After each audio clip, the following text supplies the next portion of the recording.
Welcome to Wiretapped Truths. We're on episode 6. We enjoy you guys sticking with us. If you guys are new fans, we appreciate you. Go back and watch our old episodes. If you've been with us since day one, we appreciate you. If you started watching us on day one and you stopped, something's mentally wrong with you, and you need to come back to the channel and watch us some more. You know, no, we have fun doing this, man, and something about the fan base community is we just love talking about the Wire, and we love talking to people who know about the Wire, right? Yeah. And that's all we're doing, and I had people reach out to me. I had a lawyer say, man, I just started watching your podcast, and I love the Wire. I used some wire lines on my closing case, sometimes on my closing argument, so That's love. yeah, so Yeah. Does he also slap the clients in the back of the head too, or? yeah. I had to ask him that part. But yeah, so I'm Jesse Perez. I dubbed him Mr. Wiretap Truths, Leland there, and our resident comedian Jack Simmons to the right, and I'll let them introduce themselves, and we'll get into this podcast, episode 6. Right, episode 6. Glad to be here again. We just want to say thank you to all the fans. This is episode 6. We've been up for about a month, and we just recently cracked 20,000 views on our whole channel. So all of the views, all of the love, all of the support, the likes, the comments, the new subscribers, we appreciate it all. Like Jesse said, we enjoy doing this. We just 3 people that enjoy The Wire on a deeper level than just watching it. So it's for us, it's fun. And I'm just glad to be here with my team, and we look forward to some of the other stuff that we'll be bringing you in the future. Yep. Hey, this is Jack Simmons. I concur with everything Leland and Jesse just said. This is the best creative project, the best Wire podcast ever. I'm really happy to be a part of it. Jesse, you mentioned before that you saw Superman last night with your son. You had a good nap at the end there. And, Yeah, I can't do the late night movies anymore, man. But the Bunk was in, man, and the Bunk is doing some superhero movies. I saw him in Thunderbolts also. So it's always cool to see the Wire actors and other projects too. Yeah. I think Wire fans do that too. Oh, that's a Bunk. Oh, that's McNulty. For sure. No, for sure. This is what I was telling you all about Bunk in Power and Raising Kanan. Yeah. Phenomenal. Some of the stuff he's saying, like the moments he has is unbelievable, man. I love Wendell Pierce, man. And they do tend to be standout actors in whatever they're in. And for no doubt about it, I just want to say this real quick too. If ever I'm a little critical of a scene and stuff, it's because I hold The Wire in such high regards as the best show ever. Like the character analysis, the dialogue is the best I've ever seen on television. Mm-hmm. So if something doesn't connect, it like genuinely takes me by surprise. Because I'm being such a fan. And you know what Jesse's saying too. I said that last episode about us not hating D'Angelo. We don't hate the man. We just are assessing as lifelong, really, really, really intense rabid Wire fans. We're just breaking every scene down, every character analysis there are, and even in this episode, you'll see some, maybe some different opinions on D'Angelo. So we're just taking it scene by scene, episode by episode. We do not hate any character. We know all the pieces matter. We don't hate D'Angelo, or any character for that matter, and maybe a little later in some of the other seasons, but as of right now, we don't hate any character. So just want to put that out there again, Well, you have to be a little, I think it's good to be a little critical, nobody wants to see somebody who's just constantly kisses ass it's good to be critical, of course, even the greatest things ever deserve criticism. I will say also, you mentioned the Bunk. I just want to mention the actor who plays Superman, David Corenswet, also starred in that show, We Own the City, that David Simon made. He was one of the detectives that was partners with the actor who played Poot. Oh wow! Okay. Yeah, Poot's in there too, Jesse. I think you've seen it. It's Jack. You haven't seen it. You haven't seen We Own the City, right? Yeah. But I saw the first episode. I just never saw. Okay. The show. Yeah. But I was We'll like, wait, talk so about that guy that. was We'll talk about that off camera this week because I definitely want to Jenkins bring is that off the up. hook, man. All right. Hey, Jack, start us off, man. Yeah, go ahead. Yes, sir. All right. Season 1, episode 6. I love this episode's title because it's called The Wire. Like how, it went from the pager, and then last episode was what was the last one? It I think was last episode was the pager. the last episode was the pager. Yeah. The Wire season 1 episode 4 was called Old K. Okay, so it goes from the pager to the wire.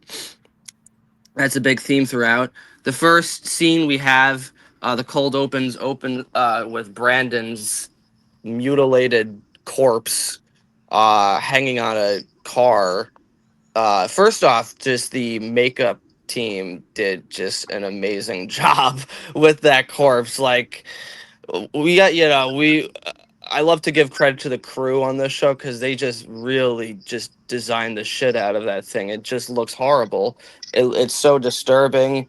Um, his eyeballs have been gouged out. He's got burns and marks and broken arm limbs and finger. It's just disgusting. It's horrendous, and it's all in broad morning, right? It's great because it starts off morning, and then we see it's a great shot too because it's like a crane shot.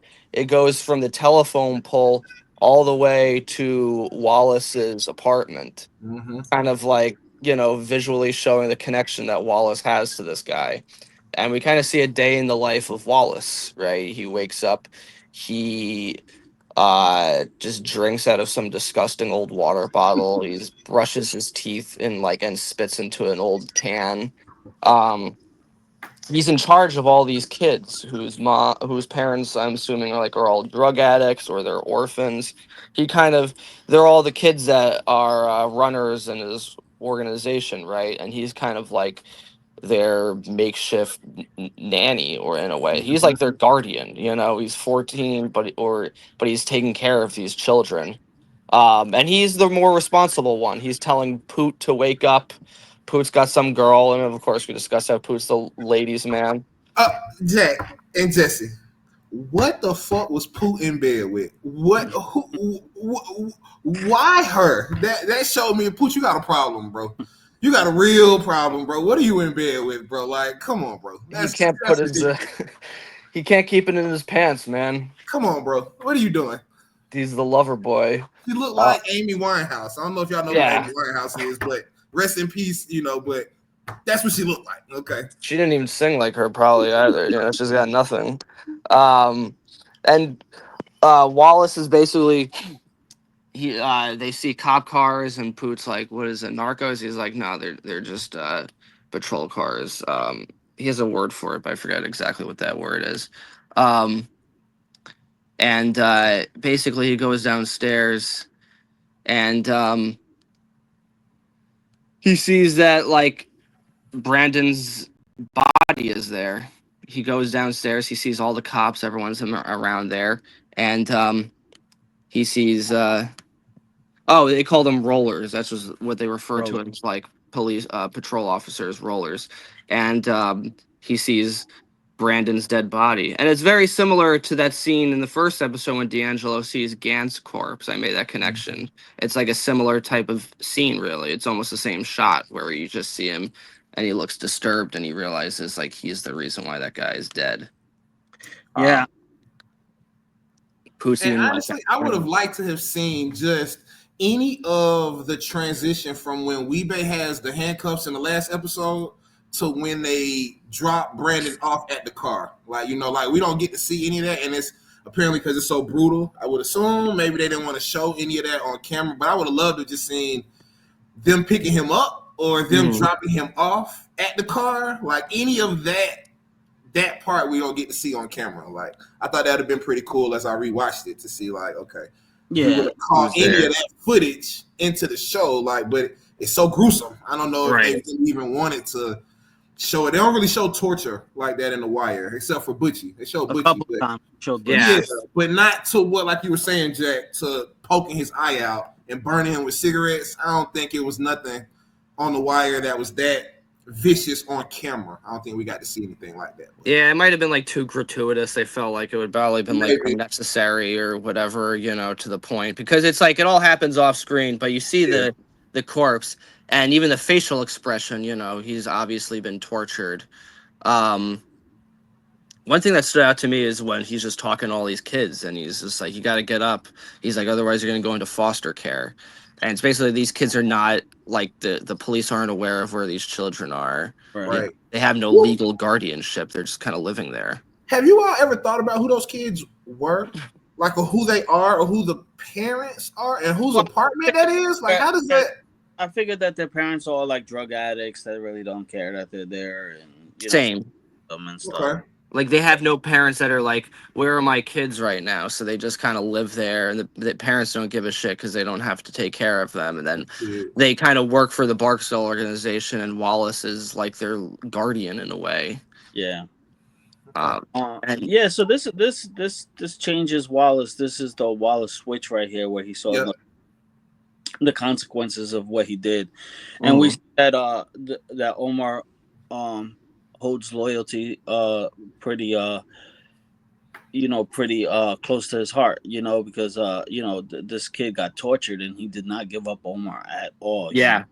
Later on, we see the guy give up Omar pretty quickly to brother, and it makes him leave him too. I read it online. It's like that's what made him on season 4. Yeah, that's definitely what made him. Not be with him anymore. Because he gave him up versus Brandon, who took it to the grave essentially. And why Omar's whole storyline really is a Brandon revenge storyline. But they did this kid. They had fun with him, man. They tortured the shit out of him, yeah, man, they got to kill the only Spanish guy on the show. What's up with that? Right.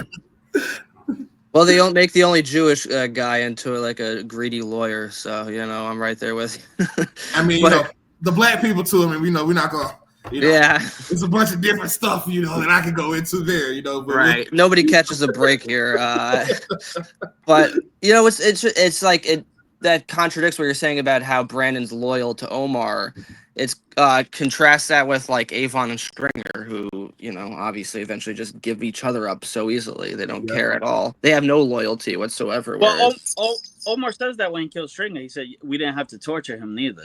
Yeah, they don't give a shit about each other. Whereas Omar and Brandon, and even when they get those other women that work for him, they're a lot more loyal to each other. I think it's because it is like a ragtag skeleton crew of robbers rather than like this multi-level drug organization that they have. Like they see each other almost more as like a family unit than like a business, whereas the Barksdale people are more like cutthroat, and they like to say, oh, we're friends or we're brothers, where they don't really give a shit about each other.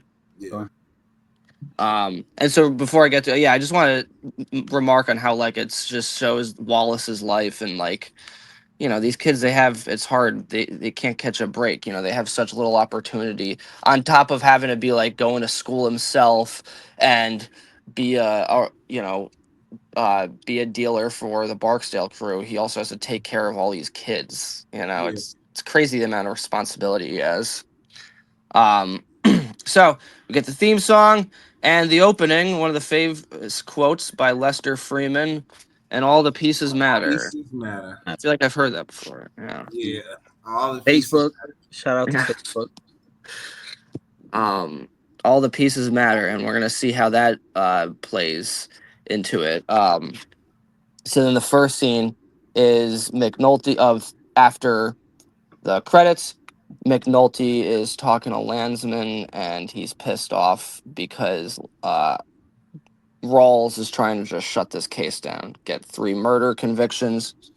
He realized that D'Angelo was responsible for Deirdre Crescent's murder, and they're going to tie that to 3 other ballistics, tie that to 3 other murders. So McNulty's like, fuck, my case is going to go away. But I don't think he starts like that, though.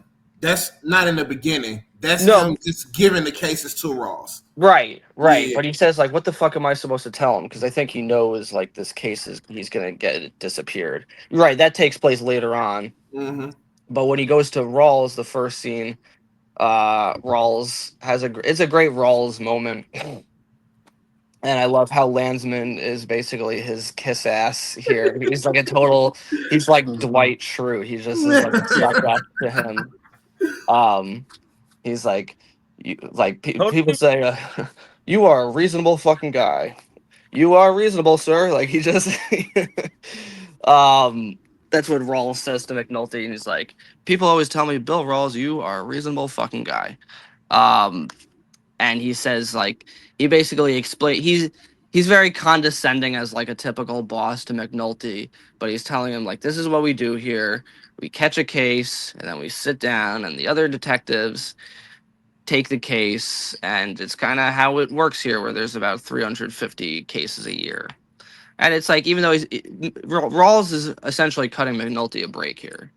You know, he's Mm-hmm. helping him out. Yeah. Both of them are, you know. McNulty's pissed off because he's getting talked down to. But it's like it could have been worse for him. I felt like he was, Yeah. he is like helping him out. He's basically saying like, you put this to bed in 2 weeks, and then you'll come back with a fresh slate. Yeah. And you know what? I took a note from last episode. I didn't even ask you all in the last episode.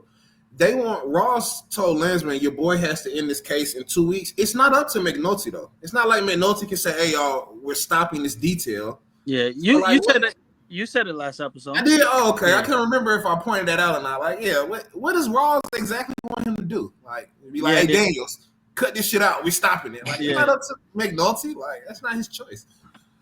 Yeah. No, it's true. I think it was like Rawls has that power. I love that line of like he says that was more. He's like, "What do we do here?" And Jimmy's like, "What do we do here?" He's like, "That was rhetorical." And Lance was like, "You were being rhetorical and reasonable." And Rawls is not reasonable at all. No, he's not a reasonable individual whatsoever. Yeah, this episode you show the bad side, the dark side of Rawls. For sure, for sure. I took that note too. Yeah. He kind of flipped where you see like he's actually kind of petty, and he's not all about like just getting the cases done. He actually wants to like hurt McNulty's career, and so you start to see almost like the villain in him come out at the end of this episode. Yeah, but we will get to that. Next, we have D'Angelo taking forever to get ready, and we mentioned that Facebook group. Some person made a comment, I forget what it was. Sometimes they make funny posts on that where they said like D'Angelo took like 3 hours to get ready and he still ended up choosing like a horrible outfit. But you know what's funny? I know guys like this that take longer than their Do you really? Yeah, take longer than their girl ready. Yeah. Bro, I took down on my notes. What the fuck? I skip this scene all the time too. I don't want to watch you get dressed. What's taking you so long to pick some clothes out? Like I always skip. I skipped that little part. Like to go to the project towers. Like it's not even like he's going somewhere. Put some damn clothes on, bro. Let's get this shit moving, bro. Come on, bro. Well, I love the details too, because you could just tell this is so early 2000s by the way they dress. Like I remember when people used to wear those like big collared shirts, that. It's like, damn, man, this is like bringing me back. The funny thing too is that if you watch season 1, like the main music is Ja Rule, and then like later music it goes to 50 Cent. That's the good catch. That's a very New York catch of you right there. Yeah. No, there's definitely a lot of nostalgic throwbacks with that. And here's a question I have for the audience. They're watching like some old movie on the TV there. His girlfriend is, we're not his girlfriend yet, but the stripper that he talks to. And I don't know what the movie is. If somebody can tell me, I don't know. It'd be a fun little thing for them. I have no clue. But she's there. She's making breakfast for him. They've obviously gotten acquainted with each other, and she notices that like, hey, he has a kid and a wife, and he has a great moment where he tells her, he's like, she starts cooking for you, and then she's gonna want a key, and she basically says like, your mom doesn't know shit about me because I'm not relying on you. Like he's still thinking like of her as like, oh, this woman's just gonna be like another nuisance, but she's trying to establish that she has agency and she doesn't really need him. I Um, I like this version of D'Angelo with her, what's her name, the stripper. Shardene. So, yeah, I like D'Angelo with her. Like I think like he's Shardene, yep, I think he's himself with her, and he's happy, and I kind of like this D'Angelo. It's me funny. too. There's a little parallel here with D'Angelo and the who's the guy that leaves early on the cases that McNulty covers for? Holt, Santangelo. Santangelo. oh, So, Santana. so you see how they're all like happy and stuff, and D'Angelo's all excited because he got laid. Later on, we see Santangelo all happy, and it's because he got laid. He's like, "What Yeah. happened? That you got laid?" Yeah, And there's a little D'Angelo and Santangelo parallel there. Like whether you're a gangster or a cop, you're gonna be in a good mood because you yeah. got laid. Like it's The universal male experience. They have yeah, that yeah, like the that universal, exactly, that post sex, like, hey, I just got Yeah. laid. I Yep, just yep, got some pussy, kind of, and yeah, you could tell D'Angelo's happy because he's, it's a he like let's be honest, also like she's incredibly out of his league too. Like if he wasn't Avon Barksdale's nephew and didn't have that kind of like charisma, like it wouldn't have happened. But yeah, she it's I also agree with Jesse where I like this version. It's showing him at his best. Like this is almost like his potential, right? He yeah, realizes like he could have a happy life with just this woman if he wanted to leave right, the organization, and it's almost like sad. It's like the closest thing he's gonna get to like normalcy, whatever Yeah. that is. Um, and he basically describes like that his baby mama is always relying on him for everything and yeah, yeah, complains, and it's just like, fuck you, dude. You were the one who had the kid to be. You know what I mean? Like he's acting like, oh, it's always a nuisance that I'm always having to pay like child support. It's like, well, yeah, what did you expect? yeah. But I don't know if it's the child support that bothers him or really like you could kind of tell she's more about the money for Yeah, D'Angelo, her whole For sure. personality, and I don't know. Because even at the dinner I saw table, that she was point. kind of talking crazy to him, like, "Yo, you should have pushed him to get What's us the the what's the table next for scene? the reserved people." oh, Like, yeah. She like cares about the ego. yeah, she was never really backing him at all. Like, it wasn't really. You never got that sense of, oh yeah, she's really in D'Angelo's corner. Yeah, Never got that ever, yeah, not once. yeah. So I'm not really mad at D'Angelo here too, because he probably senses it himself. Like she don't really. No, yeah, I'm not mad at D'Angelo. I'm more just jealous of him in this scene. So, Jack loves Shardene, Jesse. I I, don't know if you know that, but Jack has the biggest crush on Shardene. yeah, Okay? Like, it's the We got third episode of reference. let's get the actress on here, man. Yeah, we just see what she's up to. The next, okay, so next back at the okay, so we're seeing back at um the unit, like I keep calling it like the basement unit where Daniels Mhm. is working, and they're getting calls, and basically they explain that like we can't uh listen in on conversations unless it's specifically like a member of the Barksdale crew. This is a payphone. People have the right to use that payphone, and you can't just listen to anyone. So they have to prove that this is actually worthy. That one of the members of the Barksdale crew is using the phones in order to listen in, and so as a result of having to do that, then yeah, they have to spend more time on the rooftops watching them, and this pisses off Herc because he's an idiot who just wants to spend time punching people. And this scene really pisses me off about Herc because he just goes like, "Oh, more bullshit." And Yeah, then Lester basically calls him out. He's like, "This is the job. What did you think was going to happen?" yeah, And Herc just like completely blows him off. Like, he blows a bubble in his face with his gum. And it's like it really just annoys the shit out of me because at the end of the day, yeah, this is like good police work. But for yeah. him, he grew up watching cop shows where it's all about like punching the bad guys in the face. yeah. And all So he does is complain too. I mean, that's just what yeah, hurt. That's just what he's on the first season, kind of some of the second season. Well, he never evolves. He's always about banging heads. Yeah, and his season 4, I've seen this in one of the groups too. Herc in season 4 was such a freaking crash out. Like he was like, it was like a terrible chain of just the wrong events for Herc. Like in season 4, he couldn't do nothing right in season 4. That was the worst. He was terrible. Like it was some of his shit he was going through in season 4. He was that was the worst version. Herc. Yeah, he was terrible, bro. Well, he's not evil. He's just like incompetent, which makes him worse because he's so clueless. And you're right. He just complains. They have him and Carver both have this like victim complex the entire season, and they complain like nobody takes us seriously. But it's like because you don't deserve to be taken. Like nothing you've done has shown them that you're worthy of being taken seriously.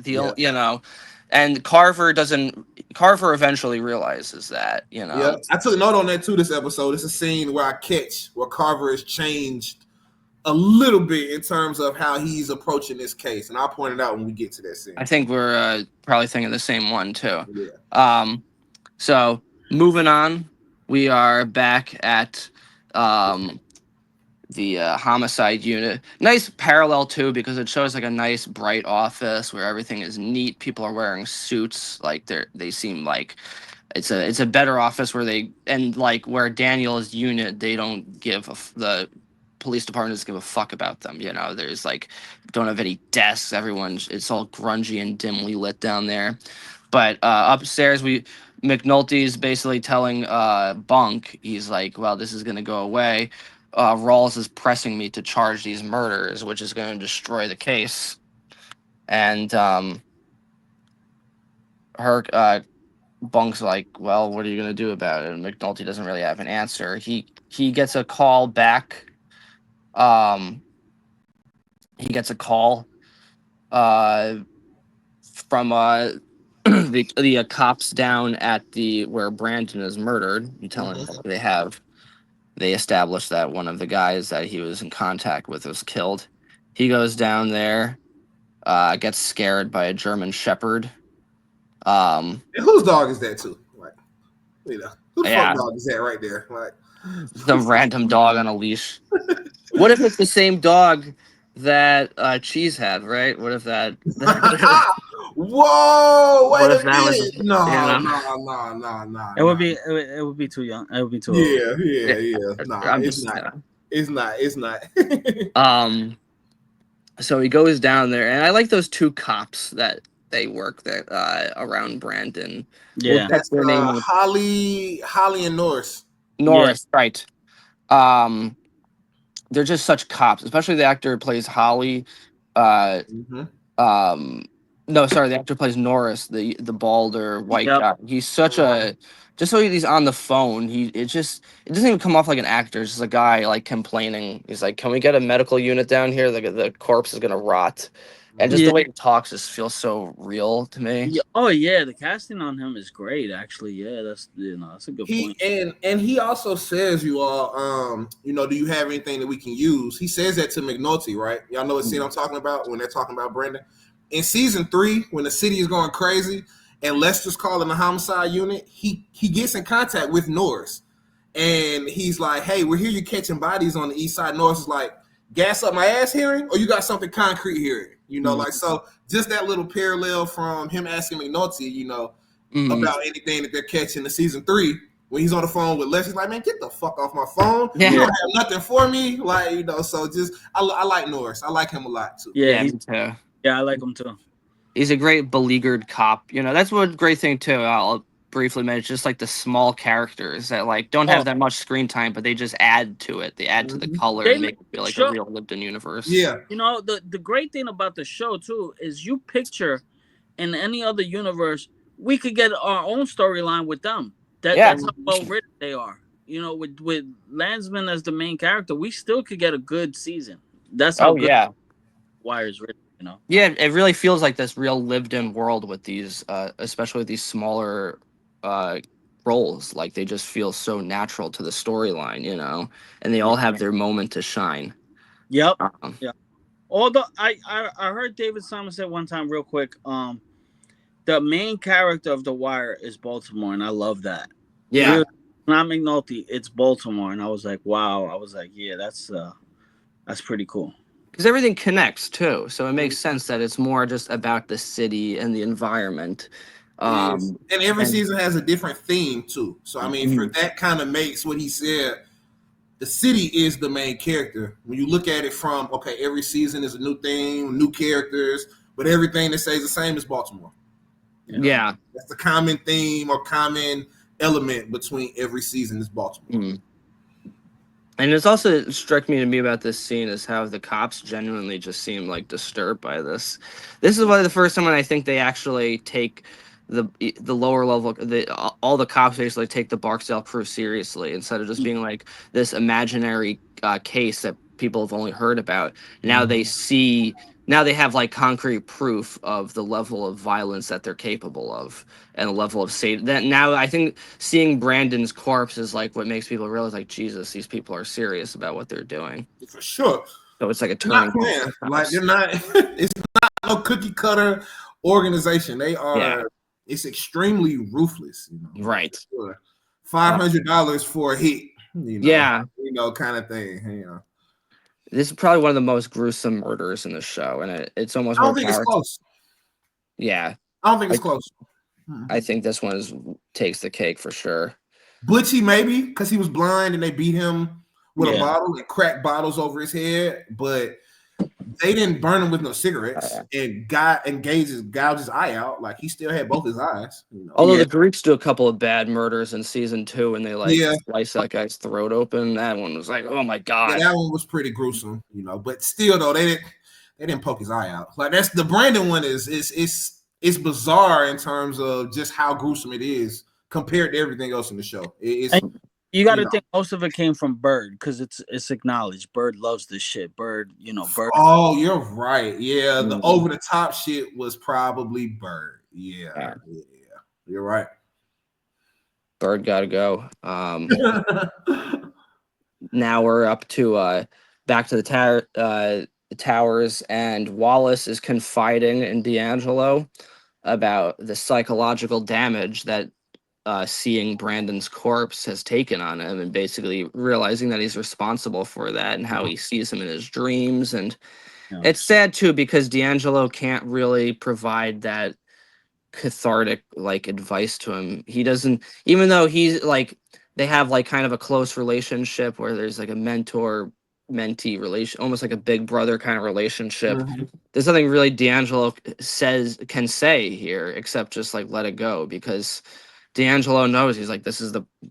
He even says he's like, what did you think was going to happen? Yeah, what you think was going, and you know, it brings you back to the mentality of the kid of like, well, I didn't think, you know, He's only 15. Right. 14, 15, 16. I can't remember at the end of the season when him and D'Angelo were talking, and he says, how old are you? And he says 15, I think. He's like, you're supposed to be a junior or 16. Yeah. I can't remember what age it was, but he's a teen. He's still a young teen. No mother, no father. He's a kid. Man, he's a kid, bro. Like it's so messed up. And you could tell D'Angelo feels sympathy for him too. There was the way he looks at him, he talks to him, and Wallace even mentions like he's like, you know, you mentioned it doesn't have to be all that way about the murdering, and why can't we just sell his stuff and move on? So not only has that mentality gone to D'Angelo, but Wallace is taking that in turn also now. And too, another thing too with D'Angelo, like I know, I'm sure I caught this when Wallace was telling him like similar to you and the girl, you know, D'Angelo was like, well, what girl? You know, what are you talking about? Oh yeah. You know, because he was lying. You know, obviously, you know, as we find out, you know, he didn't really kill that girl. He was just there to drive Weebay to do it. But you know, he's not even cognizant of it. And I also took this note too, you know, about I think this is why so many people like D'Angelo is because of his relationship with Wallace. Like that is what makes his character so well renowned, well revered. People love D'Angelo. It's not because of the stuff he did in the streets, obviously. You know, we talked about that the first 5 episodes. But his relationship with Wallace, these next 5, 6 episodes are what make him a lovable character. Their relationship is, I mean, it's beautiful to watch on camera. Yeah. You know, I love D'Angelo too. Mentor. He's serving like a mentor role. Somebody that Wallace does not have anywhere, like in anywhere. So that's what makes D'Angelo such a lovable character. It's his relationship with Wallace. Yeah. He's a great guy. I love D'Angelo and Wallace's characters, and McNulty also realizes that too. That's one thing that's always stood out McNulty is he likes he doesn't care about job title or status or whatever. He cares about what's a person's character, and he likes D'Angelo more than like some cops. He doesn't give a shit about your title. He can relate to him, and and that feeling of frustration. So yeah, this is a great showing like D'Angelo's character and how these aren't just like criminals. At the end of the day, these are just like kids trying to find their own way in this really unfair, fucked up environment that they live in. Now we're back. So McNulty's basically explaining to Greg's what happened when they found Brandon's body, and they realized like, okay, we should contact Omar. This is our way to convince Omar to help us out. And at the same time, I think this is the scene maybe you're referencing where Carver is on the towers and he's taking notes of D'Angelo throwing the football, but also on the telephone.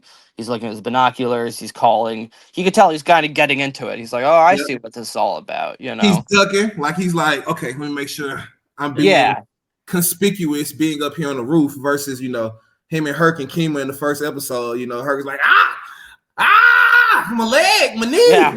I stepped on a nail. That to me is great too, because they're always like supposed to like portraying themselves as these tough guys, but he's like, I stepped on a nail, like he's just such yeah. It shows the difference in Carver's approach because he is focused. He's kind of getting it now. He's realizing like, actually, I understand what we're doing and why it's important. And that's kind of what separates the two characters from one another. And it's foreshadowing itself for where they end up at the end of the season. Granted, Carver had to snitch to get his promotion. He had to snitch on Daniels to Burrell to really get, to get pushed up to get his promotion. But at the same time, as we see in further seasons, Carver was the right choice to make a sergeant first versus Hurt. Like, for sure. That was definitely the right call to, for Hurt not to be a sergeant until, he caught the mayor, getting some head in his office. That's how he became, a sergeant. But that later. But that was definitely the right move to make it Carver and not Hurt. For sure. No, definitely. And also Presbo, you see he's also getting more into the case. He's sitting there next to Freeman. He's taking down notes. He's like smiling. You could tell he's like, oh, I get what this is all about. Because Presbo's not a dumb guy, as we've established. He's actually very smart. He just wasn't being applied properly. Sometimes people are just they don't have like a direction. And it's funny because Valchek actually says that in episode 3. He needs some steady guidance. The kid needs just a little bit of guidance, and it's really true. That's actually with a little bit of guidance, he actually can become a good cop. It's kind of funny that Valchek turned out to be correct on that. And people hate Valchek. I love Valchek. Oh, he's hilarious. His comedic moments, man. He's such an asshole. Like but he stands on it no matter where he goes. It's like, so what? Frank Zabaka, I'm in your house. I don't like what you're talking about. I'm gonna spit on your floor, and you're not gonna do shit about it. Move, shitbird. I love Valchek, man. He got some moments that make me laugh, man. He's great. And Valchek didn't even mean that like as he just meant that as like he was trying to help his son-in-law, but in reality, he just needed a little bit of guidance, and it turns out the potential. And one thing also I loved about this scene, and just in general of how the show is done, is like how it takes its time, because you see him on the phone and then the next shot is them listening in.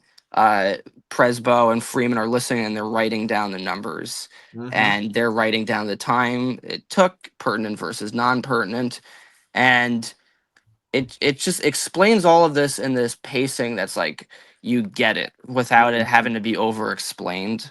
And it makes you kind of feel like you're like a cop listening in. It puts you in that perspective of doing that, where you're figuring out the case along with them at the same time. So what's funny, right? I think I said this like early on too, but like, we saw like parallel with D'Angelo and Presbo as both as family to high authority, and kind of fuck ups and stuff. And now this episode, we see the best versions of themselves. We just said it's the best version of D, and now we're seeing the best version of Prez. You know, and good. Storyline is growing together. You know, yeah. Well, that's what I love it. I love where Presbo goes and like his impact this season. Every other season he does some bonehead stuff. Season 2, season 3, but this season his progression, like I like where they landed on it. Yeah, I think. I mean, if I'm not looking too deep into it, I think Prez and D'Angelo are supposed to be alike in one in one you know, in the drug game, you know. It's probably not unintentional. That's probably not unintentional in terms of the character analysis and their plights and their ascension. It's probably that's probably on purpose because they do have very prestigious higher ups. Valchek is a well-renowned cop. You know, Avon Barksdale is the king of Baltimore, you know, kind of thing. So Nepo, yeah. So well, that's why I was saying, like, I feel like that's why he's such a great character, is because there is that like two-sided nature of him, just like Presbo. And that's why every character is complex in that way, where they do great things, but then they also fuck up, and they're like real people, and you see kind of both sides of them. And you're right, because they both, Presbo and D'Angelo, both feel like out of place, like they don't really have a direction of what they want to do. They kind of feel like they're both were pushed into this field because of their connections, but they don't really feel like they belong there. So that's a good point. They're kind of like two sides of the same coin. And I always thought D'Angelo, I made that point, how he's similar to Daniels, and that like they all feel like frustrated middlemen who get shit on from either side no matter what they do. Yeah. Now we're in the courthouse, and Levy is at his best here, helping Bodie get off from those 2 cases by saying that like he's taken a pro bono job to help underprivileged youth. And it's like he's doing this because he's probably getting a huge bonus from Avon. The money's going under the table. Like he's so conniving the way he's explaining it. He's like, I work for these people. I'm not doing this pro bono. Yeah. When Stringer calls D'Angelo too, like just on the phone about, you know, essentially getting Bodie out, Stringer's phone etiquette is top tier. Like there is not an incriminating lick of anything in his conversation whatsoever. He don't even make the call at first. Somebody else makes the call. Like Stringer's phone etiquette is just, I mean, it's top tier. Like, well, what if season 2 says, I don't know no Barksdale? Like, right. Yeah. What were you gonna say, Jesse? What if D decided to lie right there and be like, nah, Bodie's not worth saving? You're right though. I mean, I don't know. You know, I think they know because Bodie was down there before they brought D'Angelo.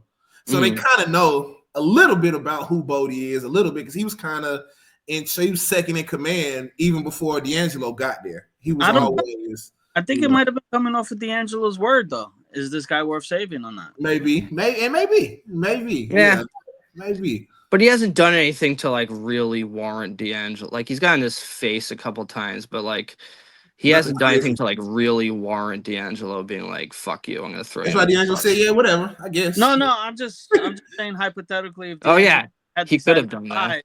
But does this change the whole storyline here? It's true. He could have just been like, you know what? I didn't like the way this guy's talking to me. So he keeps getting he's reckless. He's punching a cop in the face. So he's not worth saving at all.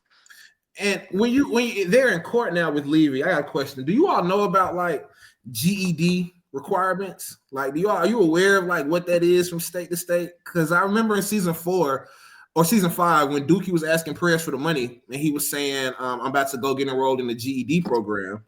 And Prez was like, well, don't you have to be, if you're still of age to go to high school, I don't think you can enroll in the GED program. But when they were in court with Bodie just now, Levy said that it shows that he has a check that's backdated and he's in a GED program for a community college, but he's still only 16.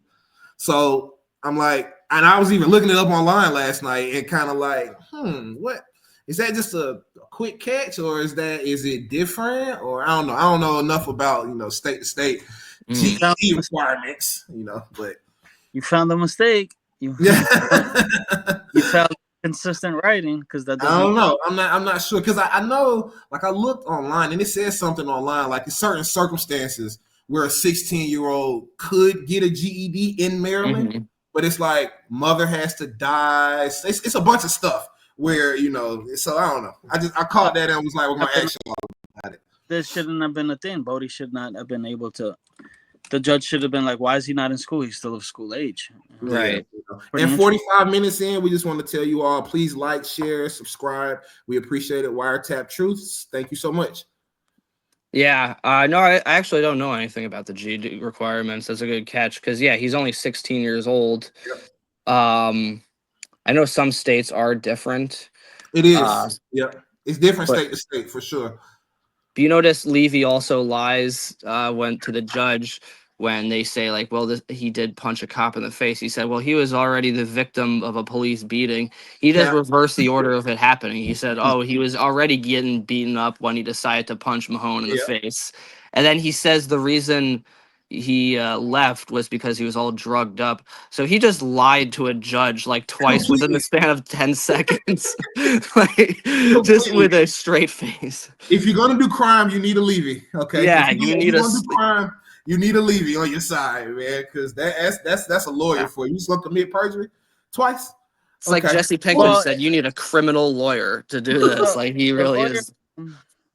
well, a lawyer lying to the judge is not perjury because he didn't swear on the Bible. Oh, he didn't take the That's stand. true. Yeah. You're right. You're right. You're right. No, Okay. no, it's not. It's not perjury, but it is just like really No, corrupt and crooked. You know. Leland said he just committed perjury. I said, Yeah. Yeah. Yeah. Yeah, no, he did, but he straight up, he has no like honor, essentially. He's just, he does whatever he can to get his clients off, which yeah. in the end, you do need that kind of lawyer if you want to be successful. There's one scene later on that like leaves the realm of believability to me for what Levy when he orders the hit. I'm like, you can't. No lawyer. I don't think any lawyer would ever do that. You mean at the end of the season? Yeah. Yeah. Oh yeah. Yeah, Oh, Levy he's like, does yeah, some. they can still hurt you. Yeah, I don't need to know No, about it. he directly suggests killing the security lady because they're like, well, no, Oh, she you're right. Yeah, because she can still hurt you there. Yeah, he's yeah. like, Yeah. hurt you, and I'm like, that I don't think that would ever happen. I don't. Yeah. Yeah, Levy's he's pretty bad, but yeah, this is the first time we see Levy being like sleazy, because the judge assigns him to house arrest, and he says that his Levy says his grandmother doesn't have a working phone, so he's saying how about Bodie calls the patrol officer, meaning like he's going to be able to leave his house to use the payphones to be able to do that. The judge really just rolls over to Levy here. It shows that Levy is a great lawyer in that sense. He's just able to get what he wants out of this.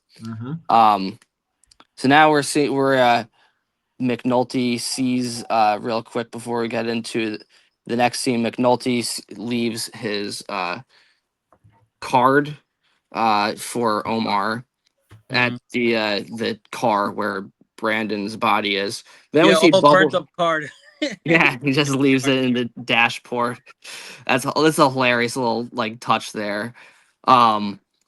Bubbles is working like a fruit stand, like a farmer's market, has an honorable work, and then you see Johnny coming in with some other this unnamed addict, and he's like, come on, man, come hang out with your friends. Essentially, he's like, I know you're working this job, but like we're gonna go steal some copper.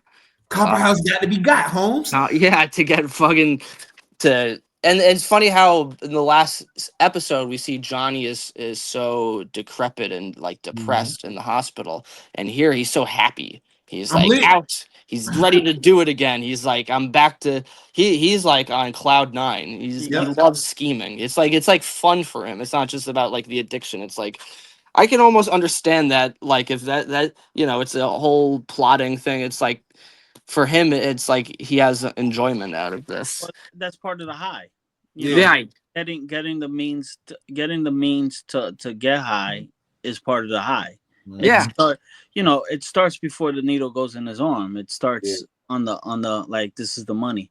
So he's so excited about he's going to make this money, and then It's a great point. It's like an adventure for him almost, And yeah, Bubbles needed about like 5 seconds of convincing before he just left his job. He's like, all right, I'm out of here. And if you ain't got dreams, Bubbles, what the fuck you got? Right. I love Bubbles' work ethic though. He's a boy. What, bro? I'll snitch. I'll work the stand. I'll do whatever it takes. Yeah. Bubbles is a hard worker. For He sure. is. Do y'all remember in season 2 when he went to see McNulty and he was on the boat and he seen that grill?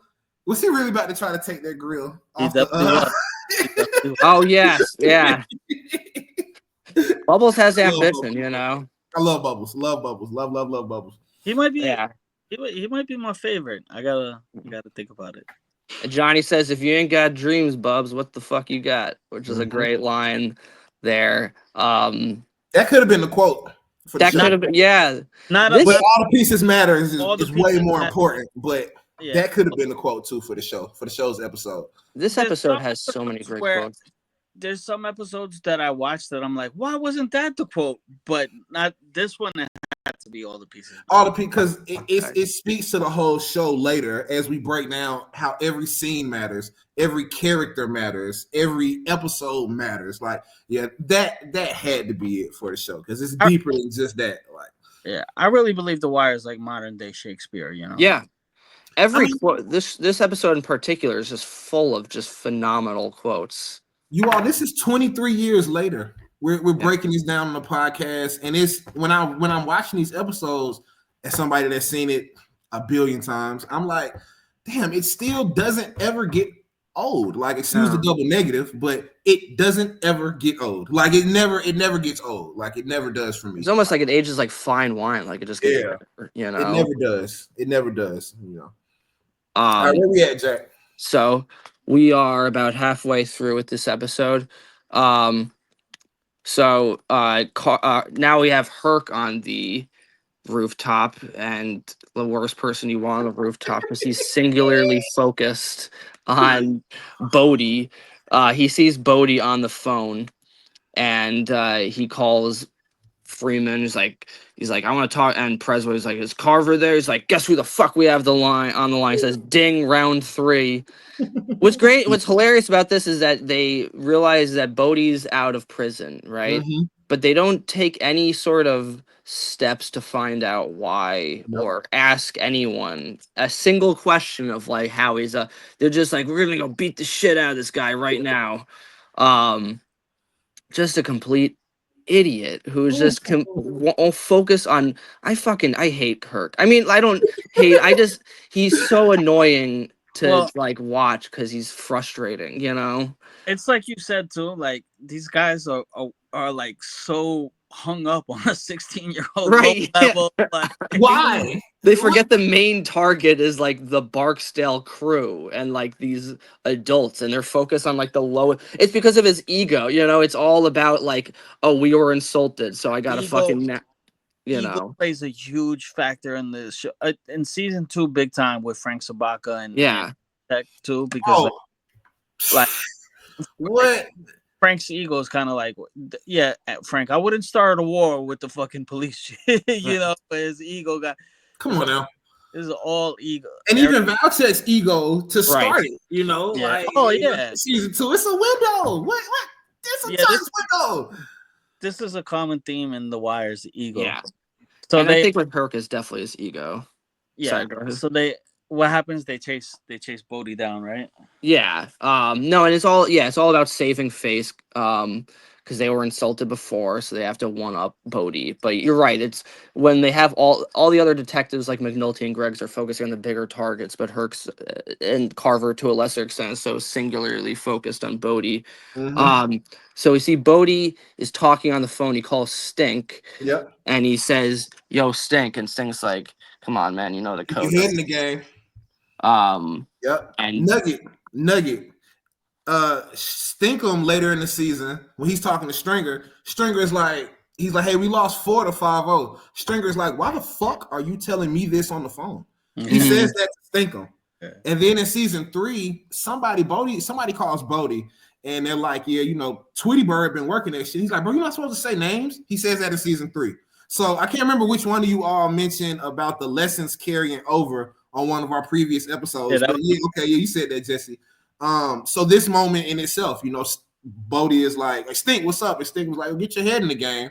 And then Stink does it, and then later in season 3, Bodie is telling the kid, like, hey man, watch your mouth on the phone. Like, so those lessons carry over. Bodie is he's so into wanting to be the best pawn and best street soldier he can be. Like, that's all he ever wanted to be, was just, the best version of that. I don't necessarily want to be the king. I just want to be the best street soldier I can be for the organization. Which is why I think he punched the cop.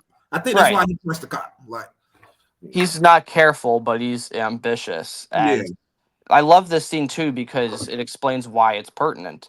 And and Freeman says to Presbo, he's like, we have a guy who they are on the phone and they don't want people using each other's names. And when they say their names, they tell them not to use their names. Like, this is all a conspiracy. That's the first time that, and that's what it's all about there. It's all about the code. And of course, as a detective, it's like, well, why wouldn't they want each other to use each other's names? They would use that as evidence for a conspiracy, so it shows how they're building the case. It really makes it seem like, like I said earlier, it really does put you in perspective of like the cops figuring this stuff out as they go along.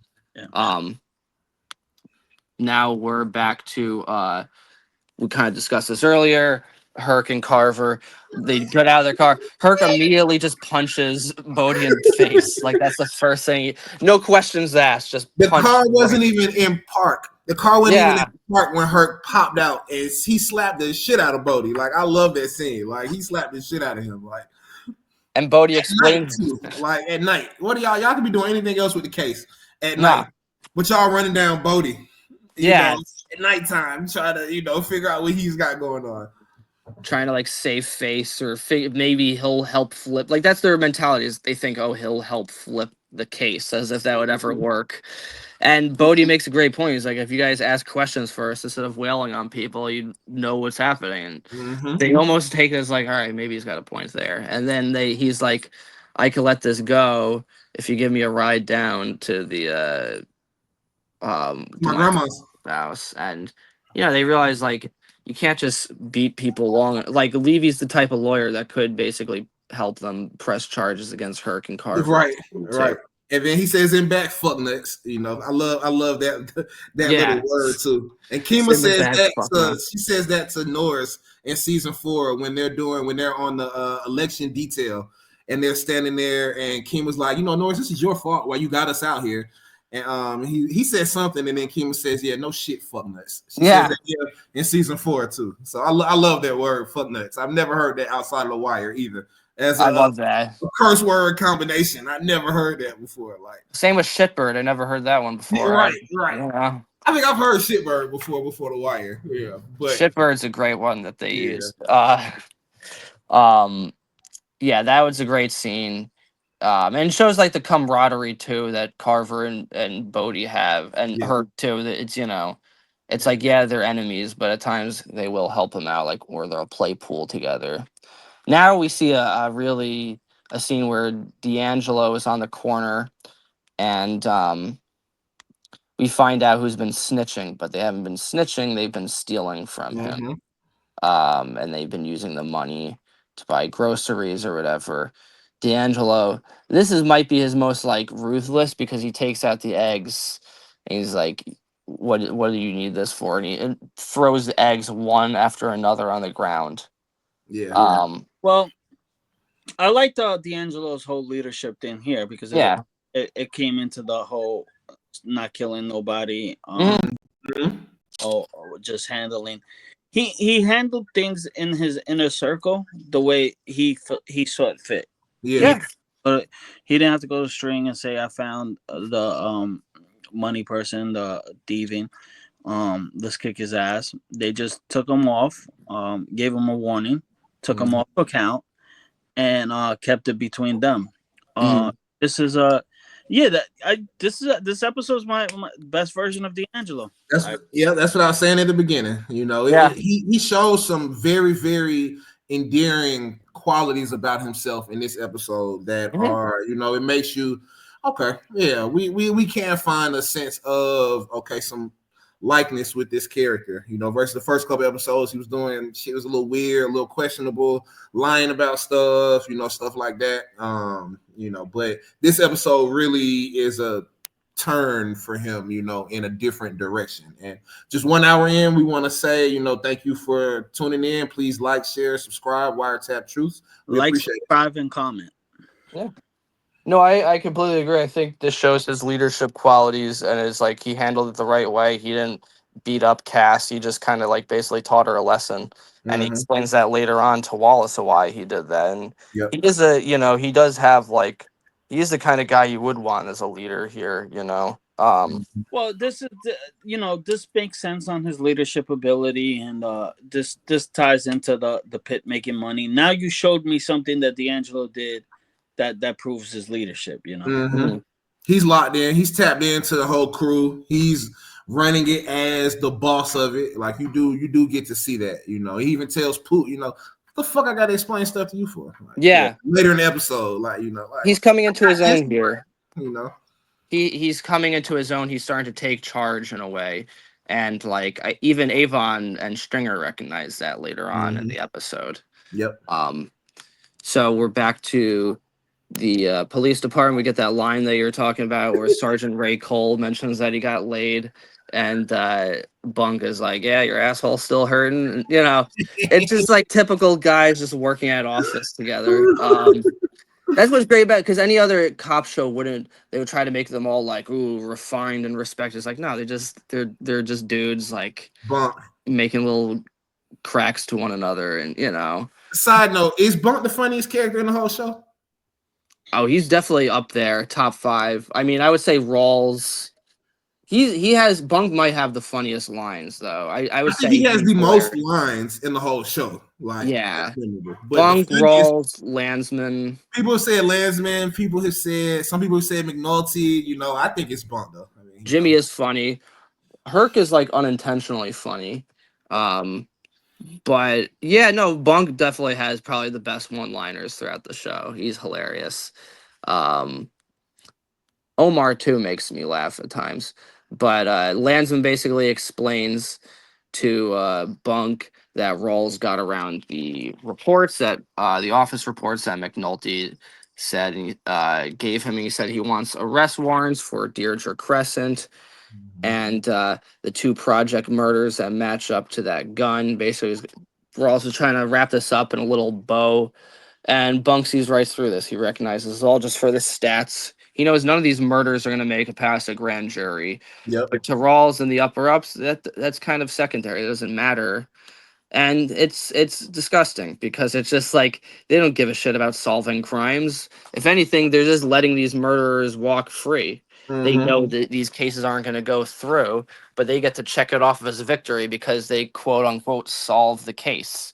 It really shows a hypocrisy within the homicide department where they don't actually care about their job. It's just about like passing the check along. Um, yeah, that, and now we have Bodie back. Um, they're talking to Wallace, D'Angelo, and Poot.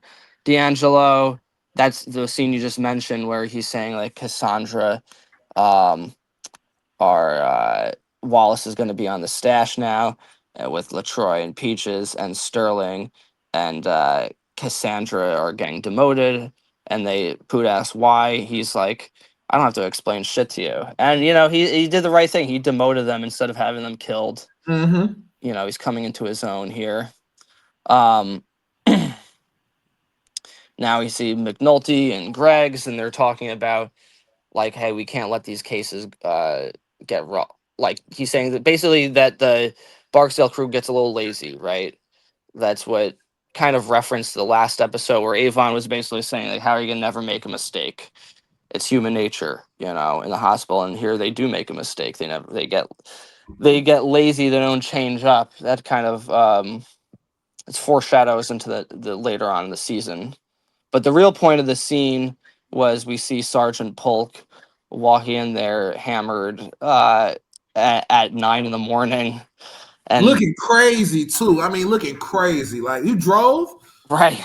And McNulty makes What? a great joke where he's like, he's probably drunk from the night before. I took that note.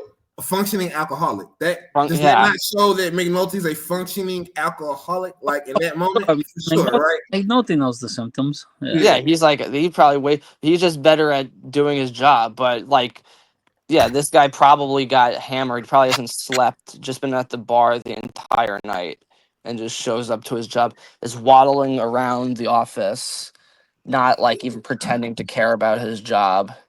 And when Daniel sees him and says, like, detective, like, he turns around and he's caught like a deer in the headlights. It's the first time anyone's actually talked to him about like his behavior, you know. And Daniels explains to Polk, he's like, you have two options. He's like, you've been passed off on me. I'm not going to just, pass you off on someone else. Either you check yourself into to a rehab, or you get on the towers. And I really love this scene with Daniels because it shows he's not going to just pass the buck along. That's what differentiates him from other cops. Mm-hmm. He takes responsibility. And a guy like Polk been probably pulling the same shit for like the past 20 years, where he just gets hammered every day and thinks he can just get away with not doing his job. He never expects a boss to actually call him out like that. Mm-hmm. And it shows like the real entitlement that guy has. And Daniel is like, no, you're gonna have to do this. And then like Polk is just basically is like, I'm maybe I'm not right for this. Like, this whole drug thing. I like the way he says that. And then later on in that scene, we see Polk just basically says, good luck to you. Like, he's not going to even try to get on the case, and Well, not going to even try to do work. he's going to right? He's going to the farm. Yeah, he's going to rehab. And that's actually the last time we see Polk until season 5. Yep. When we see him in inventory. He's in season. That's right. I'm sorry. Yeah, in season 2, he comes back when he's evident. He dumped off. He's part of the detail in season 2. Oh, that's right. Yeah, before they get the real cops in there. Yes, that's right. They see him. He's once again he's dumped off. Like, they try to pull the same shit they did in season 1. And he's like, who signs overtime slips? Yeah. Valchek sees him playing poker with the other cops instead of doing their jobs. And the irony in Polk being a drunk on the rooftop, I'm gonna touch on that in a second when we get to the scene. I got something for you all. Just the irony in him potentially being up on the rooftop versus what happened. I'm gonna touch on that in a second. Mm-hmm. And this also, the scene shows how Presbo's really, getting into it. Says like, we're in a file cabinet for all this paperwork. Mm-hmm. He's accepting his role. He's like, yeah. I'm not on the street. You got me in here, but I'm showing like, hey, I'm really locked into the stuff you got me doing in office. I'm really locked into it, He likes it. He's not meant. Not some cops aren't meant for the street. They're just meant to do the real. Like, this is the real paperwork. He has an eye for the paper trail. As Lester pointed out later, but it's just as important. You know what I mean? So now we're at the. Excuse me. Now we're at walking down. McNulty is with Bunk and Greggs and Freeman, and they're basically saying like Rawls is going to ruin the case. And McNulty's like, talk to Landsman. Bunk's like, Landsman's not going to do shit. And he says, well, talk to Daniels. And he says, fuck Daniels. Daniels isn't going to do anything. He wasn't feeling that at all. He was like, man, fuck Daniels. Fuck Daniels. And he sees him just as a suit who's a... And honestly, McNulty is right for thinking this way. I think he's entirely like justified in having it, because Daniels hasn't really shown him to be like that valuable so far, Nothing. Nothing to make him think like, oh yeah, he might have my back in this instance to keep this case going. He hasn't displayed anything to make it seem like he's more. In this episode, he kind of shifts over, but he hasn't been like playing both sides. He's been mostly on the brass side of things, like the higher ups. I'm mostly just doing what they tell me the right way. I'm not even really seeing the severity of this case that we're dealing with. Like, I'm not even really acknowledging it yet, kind of thing. Right? He's I would feel the same way if I was McNulty. I'd be like, this guy's a fraud. They pull some bullshit raid that accomplished nothing. So he's like, fuck Daniels. But Greg's makes a great point of saying, like, look, we bring it to Daniels, at least we try, and if then he shuts it down, then he shuts it down. But it's like, that's the best option we have. And I like this scene too, because it shows them like walking outside and like these like this nice courtyard, you know. It's really this whole episode, like it really shows you all the different spots in Baltimore. And then Bunk with the cigar. I don't know if y'all saw that when they were all talking. They showed Bunk trying to light the cigar, you know, in the moment. I don't know if that is scripted, if Bunk really smokes cigars like that. I need to look up to see if that's part of just who Wendell Pierce is, or if that was written into the character. Because him with those cigars and just random moments, it's just, you know, it's pretty funny. I like. Well, he does that in Superman too. He's smoking a cigar. Is he? Okay, interesting. Yeah. Interesting. Okay. He loves his cigars.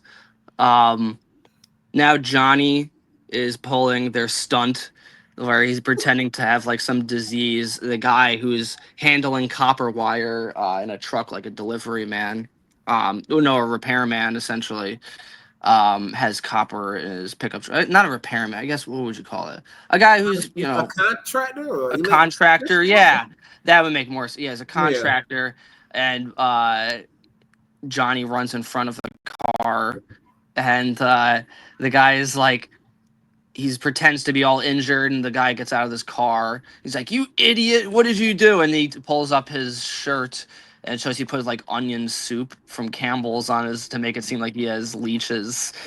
And then Bubbles and that other guy steal the copper, and they run away, like all taking a victory lap.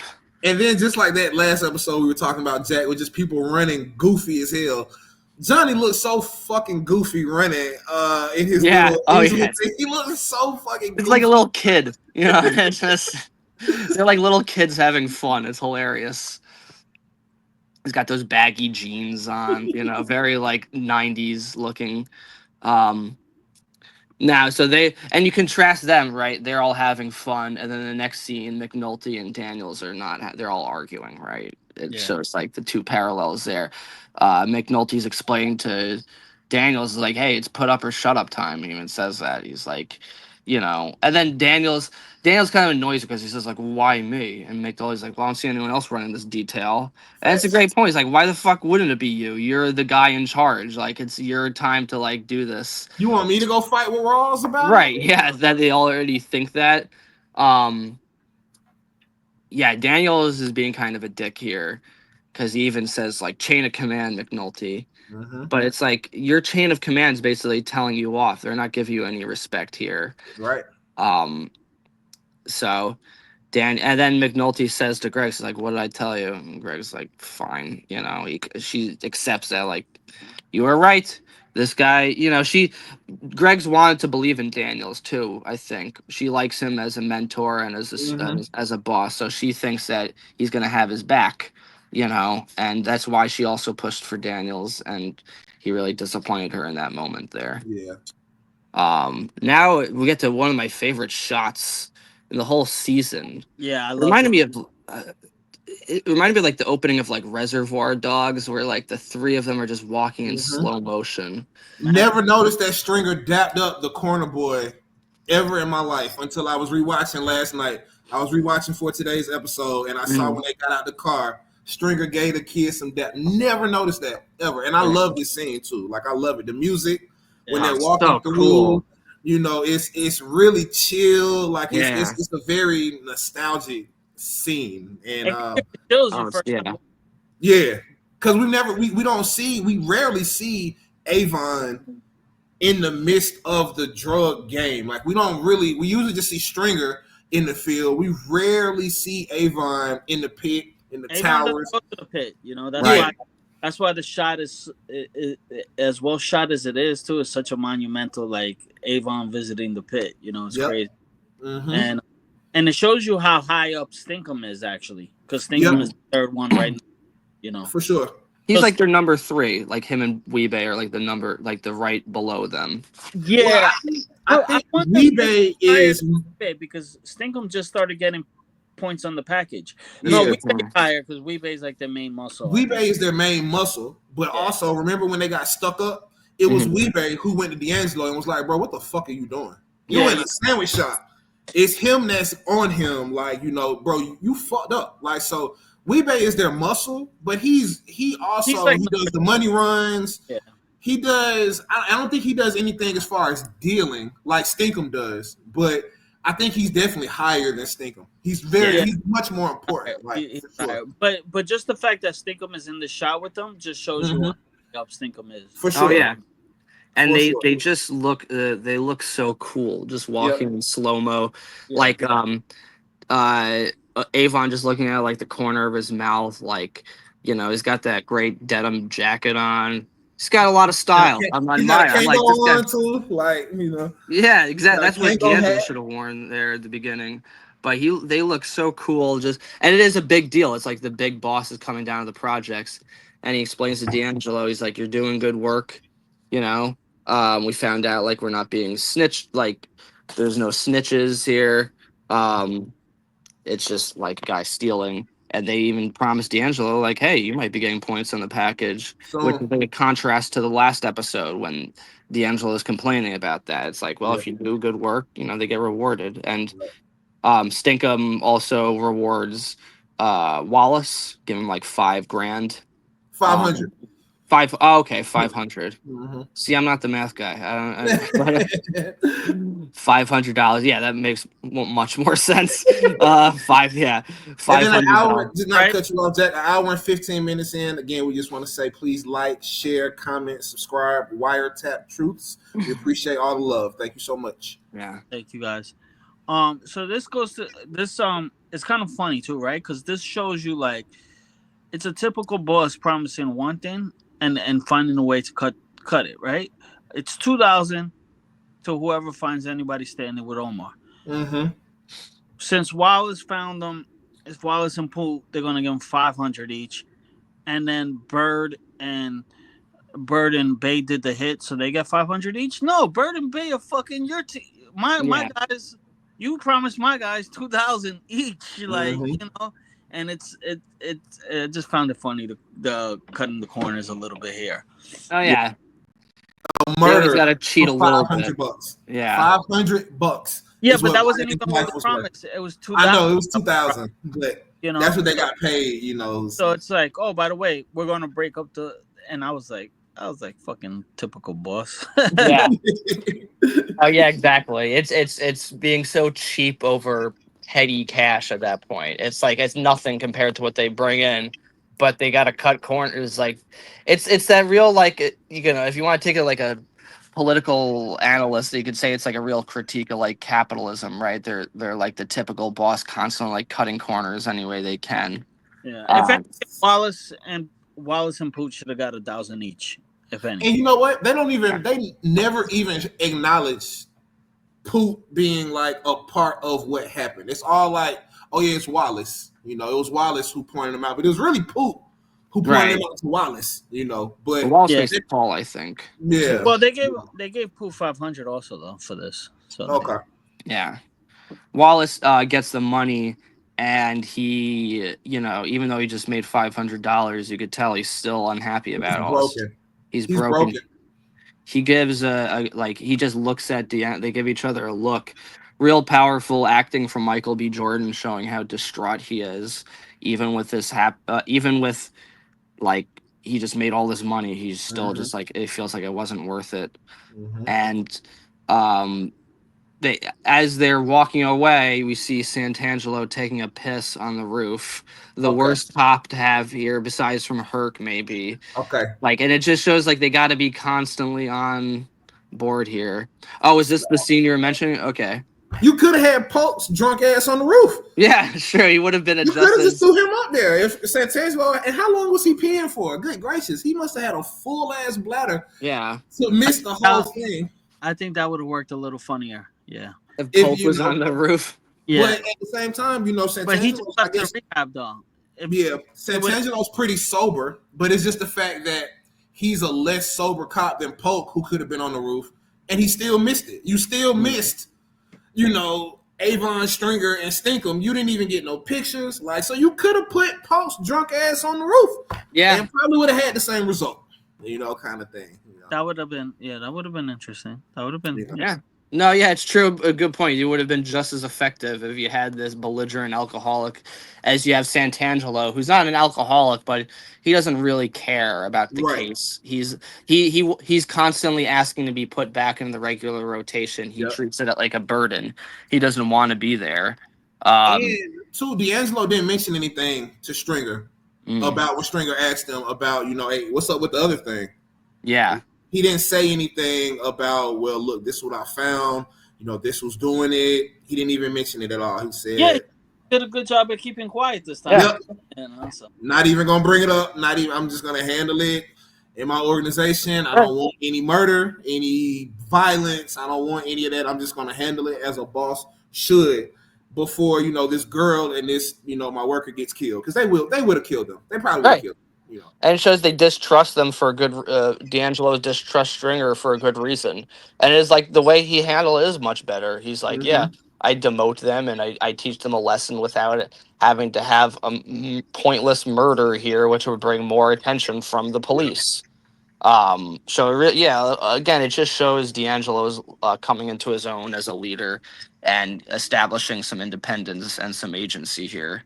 And also with Santangelo missing, again, it's just like the last episode of, like Avon said, like, how are you gonna you can't make any mistakes, and it's like, for that, you have to be up on the roof 24/7, but if you take a second to take a piss, you end up missing it all. It's the ultimate irony. Now, this next scene with Bubbles, I have a question for you. I got questions too. Glad you brought it up, Jack. Bubbles is bringing the copper over to a construction crew and is trying to sell it to them. Mm-hmm. But the guy says, I'll sell it to you 50 cents a foot. But then Bubbles talks him down to 35 cents a foot. I didn't get it either. I didn't understand, because wouldn't you want there to be more money if you're selling it? He says it's 40 cents a foot, right? And then Bubbles says, no, sir. And then he goes down. Right. It's like 35 cents a foot. So why not go up? Yeah, I didn't get that. I didn't get that catch at all. I wasn't understanding, because it's definitely Bubbles that says 40 cents a foot at first, and then it's like, I don't know. I think that was just a mistake that we managed to catch. Jesse, help me out here. Interview Andre Royo, maybe we. You're right. That's if true. If we ever are able to get any cast members on the show, we'll have to, we'll have to ask those questions. That scene kind of drove me insane, because I'm like, am I missing something? Like, I don't understand that. You're not. I just thought it was, You're not. I took the same notes. It could have just been a mistake. Yeah, like they should have said 50 cents rather than 35 cents. So, Is it possible to show that Bubbles is not like academic? No, but Bubbles is a smart guy, right? He's smart enough to negotiate. So, right. No, I'm saying, is it supposed to show that maybe he's a little dumb on I don't know, asking for I don't know. I don't get when they show Bubbles. I don't think that even though he's homeless and a crackhead or heroin head, him being dumb is never like part of his character. Yeah. That he knows 40 is a bigger number than 35. Yeah, because remember when he was teaching Sherrod about the math and stuff like that? I think that was just a small detail that was maybe because of how they were shooting up under real construction. Maybe they couldn't go back and reshoot, and they were like, I don't know. Right.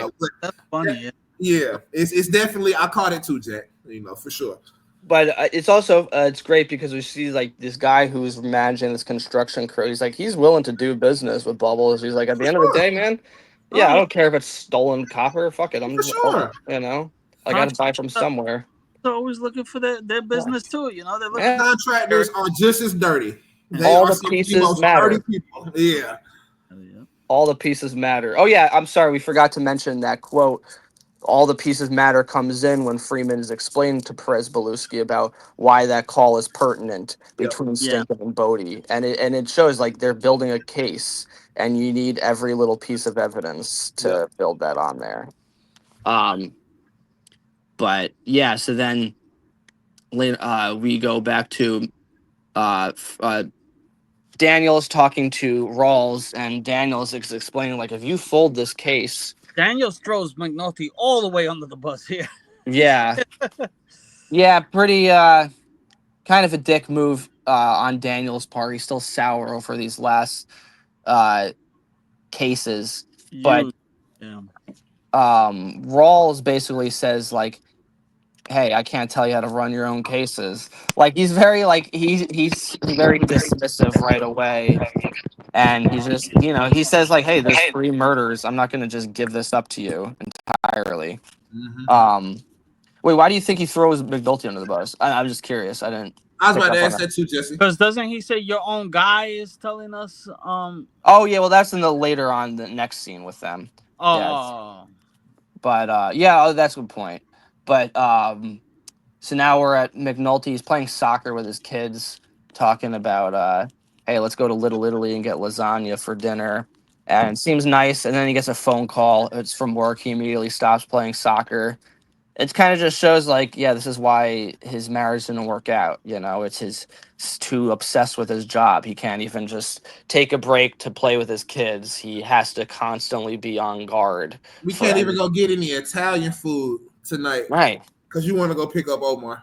Yeah. Some You know. lasagna sounds great, Um, but yeah, so he that comes into play later. Then we get back to Bubs and Johnny, just high as a kite, realizing that like their plan really worked out. Um, and then Bubs is basically saying like we're gonna wait for them to put some good copper line back into them row houses. Basically saying like we're gonna wait for there to be more copper so that we can just continue to steal that, and they kind of found their way. That's how they're gonna get high.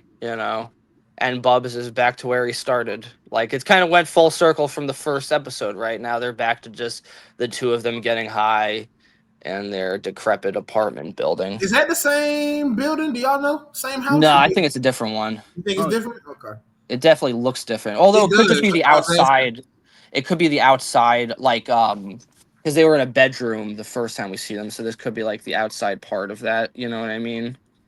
Of like the complex. It does looks like because they're on a couch over this one Yeah. instead of like a bed and a chair. Um, so I don't know. It might be the same one, but it was interesting. They show the parallel here between Bubs and Johnny are falling asleep, and then we see McNulty's kids are falling asleep in the car, Good catch. and Omar comes into the car. Just the worst parenting in the world. He just lets like this murdering psychopath into the passenger seat with his 2 children. And it's just like, what the fuck, Jimmy? Are you serious right now? Late night, still working, right? Like Right. that. You couldn't link with Omar in the morning. Yeah, you couldn't just wait. Yeah, you couldn't just wait till like the next day to show him that or the next night. But he's just so obsessed, Like, and it's oh like no, they didn't get that lasagna. They probably I got might some. have the upper hand on the Barksdale organization. I got to bring Omar around my kids right now tonight. Right. You know, nah, you could have did that in the morning, my boy. You could have. It's funny they didn't even get lasagna too. They probably got some like fast food, and now They they're probably got just some food from the morgue. yeah, and they're just waiting. What they ate that night. And it's just I always find it funny. Like, what do you think those kids are thinking in that scene? You know what I mean? I mean, well, they're like, they're Jimmy's kids, so they're probably like, typical dad. Yeah, it has some like, work because they're people in playing there. soccer in the morgue. They're kicking the ball back and forth in the morgue, so they're not down necessarily. Right. You know, They're just like this is some guy. yeah, and they say, "Dad, hey, this is school night."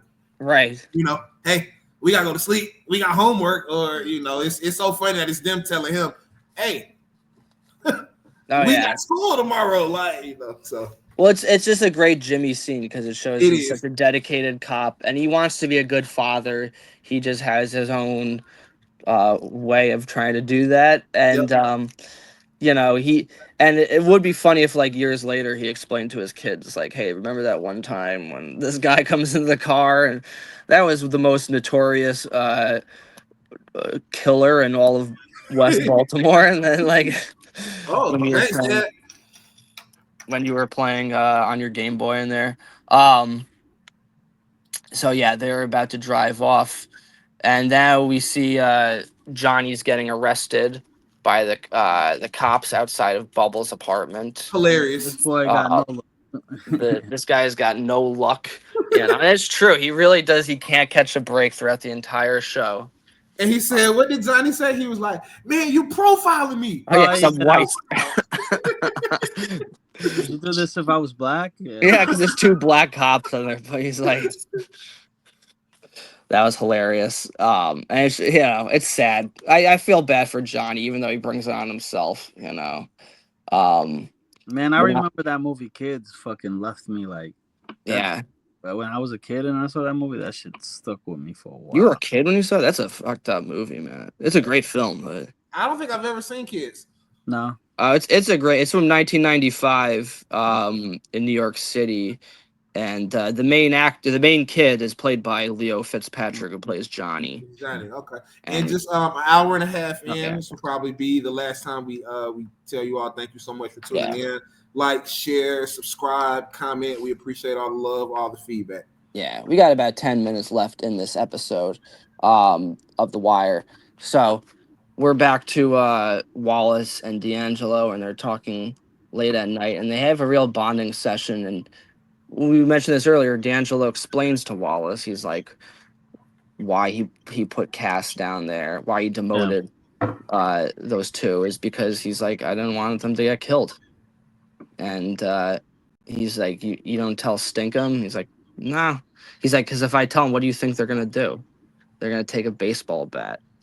And I think what's great is they see each other, and they sense that they're both like caring people with big hearts, that they're both sensitive, and they have that connection. Well, they're humans, they're sensitive in that way, that and they connect with each other. they have more of a conscience. They have more of a conscious, right? Of course, they're empathetic, and they relate to one another. And he explains like, those people weren't snitching; they were stealing. But it is a great bonding moment where they relate to one another really well, as that big brother relationship. So now Jimmy's showing his kids inside the morgue, right? And the kids they're just waiting downstairs like a security guard. They're playing on their Game Boy. Again, brings me back to these nostalgic throwbacks there. And here, now Jimmy's showing Omar the dead body. And for me, as a big movie buff, this reminded me of The Godfather, where Vito is shown Sonny's body a little bit. I was saying that this scene, we're up to when McNulty shows Omar Brandon's dead body, and I was saying it reminded me of The Godfather, like when Vito is seen Sonny's dead body, and I bet you that was like done as like a parallel there. It could be, because I didn't actually know that the ending of the series was a homage to a movie called The Gambler. Okay, that's interesting. I didn't realize that either. There's tons of great movie references throughout this show, and I think that was definitely like inspired by that scene. And Omar, you see him crying here. You see the human side of him, of Omar, and realizing like he is a person under all this like tough exterior.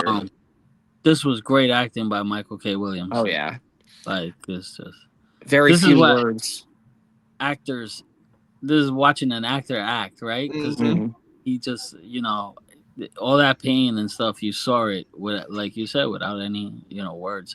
I cannot believe that nobody on the Wire itself has never got an Emmy. That's the biggest disgrace to television, man. Yeah, award shows are bullshit. It's like, it's insane. But you know what though? Look at it like this though. This is how I've looked at it and tried to justify it. Would we rather the Wire have won an Emmy, or for The Wire to not have been deemed the best show ever by Time Magazine. It's kind of like, it's like, okay, yeah, they didn't get an Emmy, but being recognized by Time as like the greatest drama ever, that's Right. as prestigious as an Emmy in a way. That's It's the pretty Maybe kind cool. it's not of a work, trophy, but I'll take The Wire being recognized by Time Magazine. Yeah. I'll take that as it being noticed as an all-time great show. Oh yeah, and I mean, there's some all other like The Wire is obviously the best show ever, and it never got. But like, there's shows also like Better Call Saul or It's Always Sunny in Philadelphia that have never won any Emmys ever, and you're just like, the award shows are all a bunch of shit, you know. Now we have they're going back to downstairs to their unit. Well, first we see Omar basically telling McNulty in the morning. He's like, "Yeah, I'll help you guys out," and then he brings him down there. And Omar's like, genuine. This is the part that makes me laugh because he's genuinely surprised. He's like, "You're not in any real police office." And McNulty explains that we're kind of like, we're just doing this on our own. You know, we don't have this like fancy office the way you do. They almost relate to each other in that way, you know, where they're being kind of shoot off. And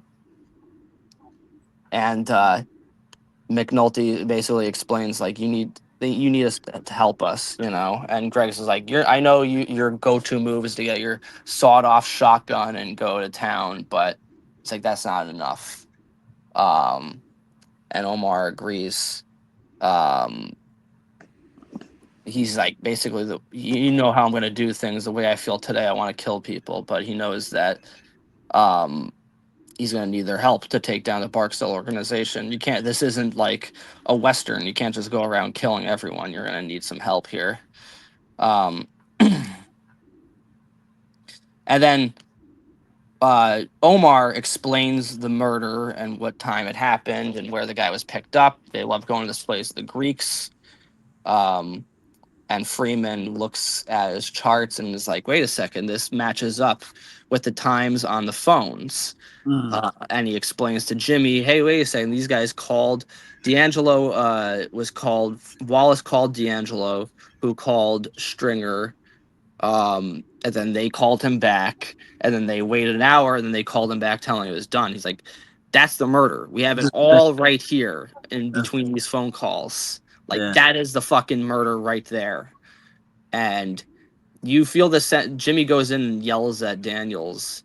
And, one thing that's great, though, about Daniels is he allows himself to get yelled at because he does realize, like, he knows he's wrong.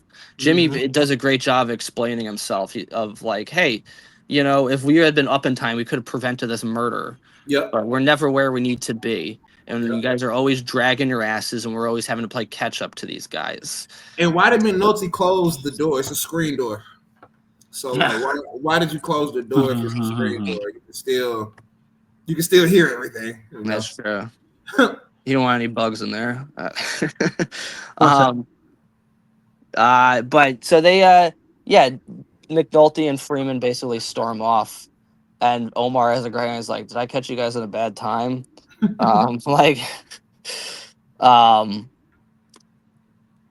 Yeah, that's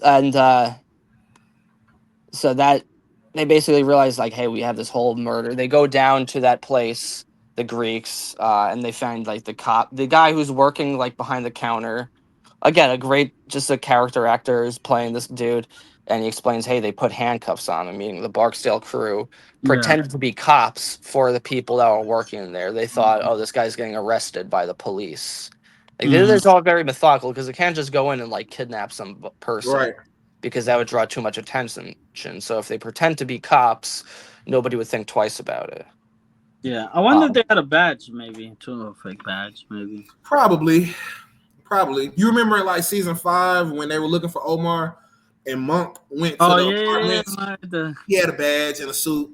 Like, oh my God, is he okay? She alright. She alright. Yeah. Fuck that bitch. Like, that's kind of like, kind of what the energy was. Oh yeah, and then now we have Greg's and Omar, and Omar is basically explaining like who they think did the killing, and he basically said it was Bird because Bird has this gun and he loves using this gun, and he's too dumb to throw a gun like that away. Mm. And Greg's is like, well, we're gonna need more than that. We're gonna need a witness, an Mm. eyeball witness to You testify. got me. And he's like, I'll testify. Omar gives like 3 just like incredibly badass quotes in a row here. Always, Like yeah. he says, I'm your man. And then he's like, you want Omar to don't scare. Omar, don't scare. Love it. Love it. Love it. One of the best lines ever. For he's going to be the witness. So now we're back at the homicide unit, and Hold on real quick though. Like the Omar don't scare and stuff, right? mm, And Greg's is like, you're not scared to testify. But also, right, and then I know Greg's figures it out later on, but like Kima being that cop who she is, that she doesn't want to give up the shooter without knowing for sure that it's him. She's police. Omar's obviously bullshitting here, spur of the moment. Like Greg's is like, I need the eyeball witness, and he's like, well, me. And then like you didn't see that, yeah. Kima's not like, no, like she doesn't catch it. Doesn't click in her head. Is it? I want to say, is it the next episode or episode 8? Yeah, it's one episode. No, she's like, she hey, does. look, I think I fucked up. She says it afterwards, like, "Oh, I fucked up," right? I think I fucked up, Freeman. This is not. I don't know. Kima right here. It's pretty obvious he's lying. No, it's very obvious because why wouldn't you say it to begin with? Like, yeah. And it's kind of like, so Kima, if she was really, this is another like convenience for me, right? It's convenient that, okay, she got him to take the stand and then she noticed it later. But in reality, Kima would have been like, you weren't, like you said, Jack, why didn't you say this earlier? But you know what, too? In terms of just to try to give the Wire their credit in terms of checking off the boxes, right? Season 4, Lester is giving her tips about interrogation. Okay. She's like, ask the potential witness, did he do it? Stuff like that. Feel him out. You still get to listen if he talks. So maybe Greg's isn't the best at interrogation yet. Maybe. Yeah, I would agree with that. And reading people, maybe there's something there. Because how could she not? How could she not think like, well, you're probably lying, right? Like, why wouldn't she think that initially? Like, why, Yeah. I also have a different. And if it's Jimmy, it's understandable because Jimmy's for that. Jimmy wants to lie. Let's do it. Let's do it. See, I almost took that as like she's like, all right, fine. You're like she doesn't even care if he's lying or not. But then the problem with that is later on she does care. She asks. Oh, true. Okay. Yeah. Yes. I don't know. That's a good question. Like, why didn't she put it together? It is pretty obvious that he's just making up on the spot. I'm your man. Like, you just happen to see him kill this person. How would that even work, right? How would you happen to see him? And even the way he's answering, he's like, yeah. It's also like, oh, yeah, where did you see? Like, they don't think of, like, asking the next question, where were you when he was killed? Where, what were you doing during this time? Like, why were you there? Any of that. But I guess because of the gruesomeness of how the murder took place, he shot him right there in front of everybody. Right. It's not really so inconspicuous. It was broad day. It's probably 50 witnesses to it, kind of thing. It's like, I could place myself there. Also, Omar doesn't hang out in the daytime with a bunch of people around. Right. Doesn't right. fit. She don't know that. The ego too of Bird, like, yeah, you're right. He would just shoot him in broad daylight because it's about making a statement of his macho-ness. Like, I don't give a fuck about I'm not afraid of anyone. I'll just shoot a witness dead. In broad day. Yeah, and so it shows Omar's just willing to do whatever it takes now. He's so pissed off. Like, being a witness, like, would have been unheard of for somebody like Omar years back, but now he was in love with this guy, and now he's doing whatever it takes. Snitching rubs me the wrong way. Like, he said it before Brandon got killed when they rolled up on him at the grave. He said snitching that just rubs me the wrong way. I don't think that's how the game is supposed to be played. So it wasn't until Brandon got tortured, killed, and beat to shit. Whereas, I'm with it. Let's do it. Yeah. I get up on the court. I get up on the stand and testify. No big deal. I'll do it. And then so this is a turning point for Omar. Now we're back to Burrell. Last couple of scenes, we have Burrell eating a sub while Rawls and Daniels are explaining their positions. And Rawls is like, well, listen, we have 3 good murders here. Daniels is basically saying, Daniels puts a great point too. He convinces Burrell. A great scene for Burrell where he's like legitimately willing to hear people out. I think that's a good characterization of him, where he's, he is fair. And Daniels makes a great point. He's like, hey, if these are your murders, you can charge them a month from now. It wouldn't make a difference. You'll still get these cases. But if you charge them now and you're wrong, this whole case could be out. And none of you are going to have to say anything to the judge. And now you're going to let murderers walk free. And that scene ends with and he kind of stands up to Rawls, that part where Jesse's right. He's like, he kind of throws McNulty under the bus. He's like, you don't have this is anything what for conviction. He's like, I know it, you know it, McNulty knows it. And really Rawls gives him a look which is like terrifying. I have it like freeze framed right here, which is like Jesus Christ, like piercing eyes. You can tell he's seeing red because this is like he's a higher ranking officer than Daniels, and Daniels is basically yelling at him in front of his boss. Like Rawls is fucking furious here.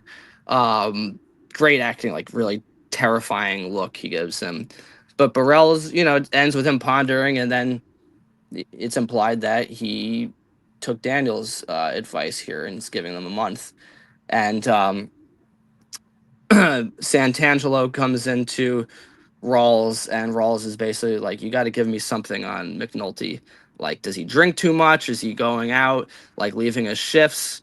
And Santangelo, for all of his flaws, he's not going to just throw away one of his detectives like that, and he's hesitant to throw Jimmy under the bus. And Rawls is basically like, again, it's for his ego, right? He was insulted, he was undermined.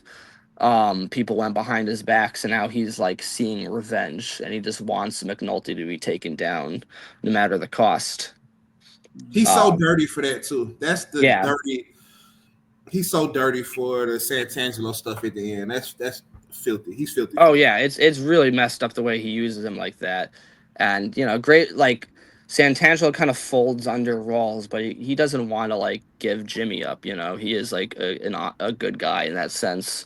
He's like a lazy cop, but he's also like, he sticks by his people. He sticks by McNulty and other cops. Yeah, I mean, it's a code of blue thing too. I'm sure if we bring the cops here, it's all union. Well, we saw it in season 2. The union workers, the cops is in union. They don't throw each other under the bus. Well, back in the day, they didn't. I don't know if things have really changed nowadays. McNulty also didn't do anything to deserve being thrown under the bus. Like Santangelo sees that. He's like, look, he's an asshole, but he's at the end of the day, he is a good cop, and he's just trying to do police work. Yeah. And then like we'll get into Santangelo more in the next episode. The last scene is them in their back downstairs again. Daniels tells McNulty, he's like, I gave us a month. And a great scene. McNulty finally gains some respect for Daniels because he says like, hey, thanks. Like, you can tell he genuinely means that. He's like, really appreciates. And Daniels acknowledges, he informs McNulty that Omar did end up turning full witness too. Yes. So that's McNulty getting notified. Because as we know, McNulty don't have no cell phone. Okay. Yeah. So, that's true. And so a great bond, like a moment where they gain respect for one another. Daniels does he's not just some typical like empty suit, career ambitious guy. He actually cares about the job, and McNulty realizes that. Yeah. And then Freeman asking him too, did it cost you? Yeah. That goes back to what episode was it, you all, when Freeman was like, I don't want to go to no dance if I can't rub some titties. Okay. I think that was the last episode. That was the last episode, right? So that in itself, he acknowledges to Daniels, hey, I know you're serious about going up that career ladder. So him asking, did it cost you, is him referencing where did it cost you in terms of your ascension to being, promoted. That's right. That's how I took that, so. Oh yeah, absolutely. And so the last thing They're leaving, and McNulty looks at the picture of the bloody Brandon. Ends the same way it begins. You know, Brandon was a person at the beginning of this, like freshly killed, and now he's a memory, a photo to be investigated. He's now part of the case that's going to be unfolded in the next few episodes. So it all comes full circle. And there you have it. Great episode, phenomenal episode, in my opinion. Larry Gillard is the standout actor for me in this episode. Best version of D'Angelo, best version of Prez. Great episode. And I think it's at this time where each episode gets better than the next. Yeah. Yep. I was gonna say also Michael B. Jordan's acting as Wallace, not just because he's a big movie star, but this show shows his acting really in this one, the sensitivity. The guy who plays Rawls, John Doman is his name. Again, he really like terrifies you in this episode and shows like the real villainous nature of the guy. A character that can make you really, really hate them as a TV character lets you know they're doing a good job as a villain. Oh, yeah. Like that's just great villainous acting on his part. Yeah. For sure. And then the last actor I want to mention too is Michael K. Williams. It did a phenomenal job showing the human side of Omar in this. Yeah. The scream in the morgue, like everything was. Yeah, that was great acting. A 12 out of 10 episode for sure. Same, definitely. All right. So until next week, guys. We're out of here. You guys got any final words? No, just we appreciate you all, tuning in. This is our 6th episode. We're gonna keep going. We are working on some stuff behind the scenes. That's some great content for you all that we're gonna present, in the coming weeks and the coming months. And we just appreciate everybody tuning in. I appreciate the team here, you all for tuning in to us. Jack, Jesse, appreciate you all this morning, this afternoon, and we look forward to seeing you all next week. Yeah, absolutely. Like, share, subscribe, Wiretapped Truths. We appreciate all the feedback and all the love. Thank you so much. Peace. Have a great week, guys. Bye.